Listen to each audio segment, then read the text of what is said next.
The whole education industry itself is getting disrupted because of EdTech, right?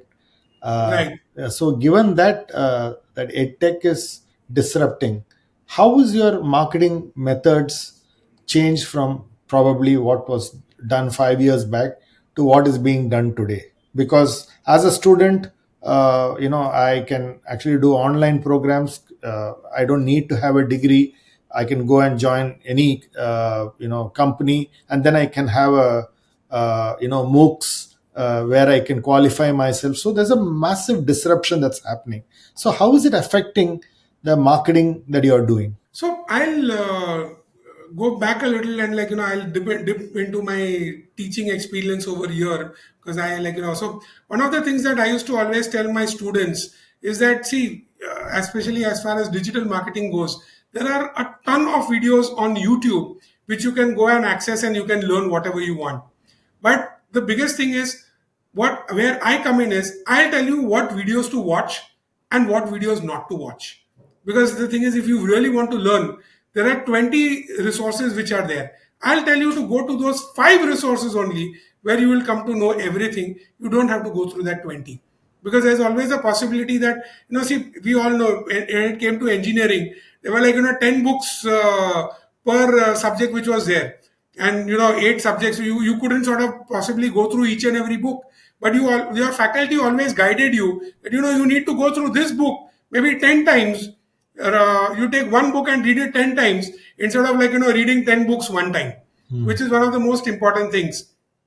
So that is one of the biggest things which happens in case of online. There is a lot of, yes, there are a lot of things which are today available online, but the biggest thing that happens in a full-fledged or in a classroom, one is exchange of ideas and thoughts. Yes, there's a lot of theory out there are a lot of examples that are given, but there is no exchange of thoughts which happens through traditional programs. That's one of the biggest thing. Also, networking today is very, very important, which a brick and mortar will be able to provide in a much better way as compared to any online programs. Of course, through online programs also, you can connect with students, you can connect with your faculty. LinkedIn provides a platform where you can connect with a lot of professionals and discuss and talk about your issues. But still, I would say, your offline is the important part, and those are some of the benefits that you need to portray through your through the marketing campaigns that we do. So, in fact, like we have, so it is similarly, that it's similar like retail. You could go today and buy everything online. There's not a problem at all. But does that mean that all your shops or all your retailers have shut down? No, that's not the case. In fact, the online have actually now come to offline.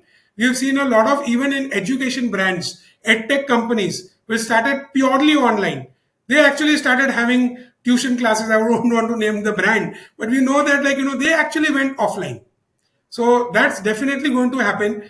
Our case is opposite. We actually are offline. We go to online. So that's going to happen. And yes, there is always a challenge of measuring how many people have seen you online and are getting converted offline. But today, because of tech and because of your so many tools which are there, which integrate so seamlessly with your CRM, you can actually track the entire user's journey and figure out how where he came from and what all kind of touch points that he has gone, and how your digital marketing actually works. That's one of the biggest blessing, I would say, of attribution modeling, which to a digital marketer can actually show that, that was a disadvantage, that in print you gave an ad, you never knew whether that person actually saw your ad, or he was told by someone, or how he got and he filled up. With digital, you can track everything, and that's one of the biggest advantage which is there. But I can assure you that, uh, India is a very touch and feel country. So we definitely want to, even when we are buying insurance, we may still want to buy online. We do buy online insurance. I myself buy, but we would still want to talk to somebody at the call center. We would still talk to our friends, family, figure out whether that particular brand is good or not.